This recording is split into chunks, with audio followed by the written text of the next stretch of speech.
One of the things I would like to talk about is the basic decision of USAID to make the DHS a comparative program, meaning that countries are meant to generate the kind of data that are readily comparable across countries.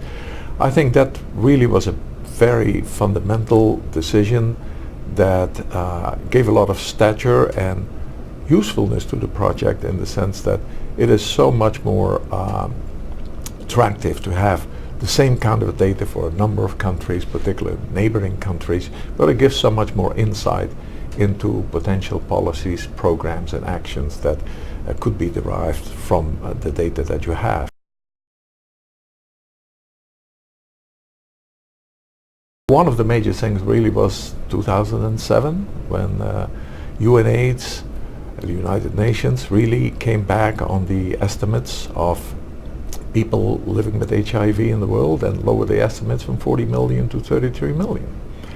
And according to all reports at the time, much of it was due to survey estimates on prevalence that were considered to be somewhat better than other estimates available at the time that were used to provide these estimates of the number of people. So that's a huge implication there. 7 million people less than thought before. If one thinks about funding allocations, etc., the implications of those numbers are absolutely huge. So that's, I think, a really milestone use of DHS data in a very, very big way.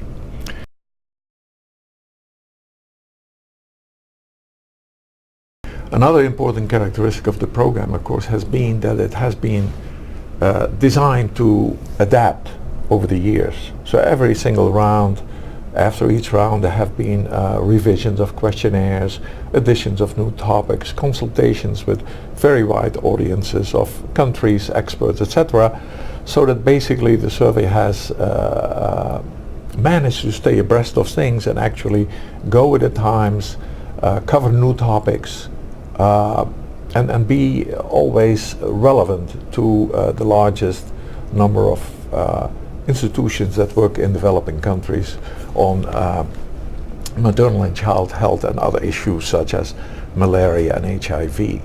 So that adaptation and the capability to adapt to programs, I think, has been very important for the DHS.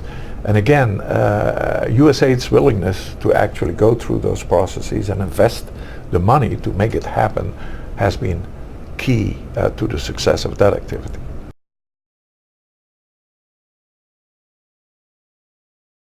Looking back over the last 30 years, one of the highlights has been the very close and positive collaboration that we've had with USAID that has enabled us to move forward, cover new topics in the surveys, cover new countries, and basically establish DHS as a brand name. And I think that, to me, is the big thing. It's probably there to stay for quite a while.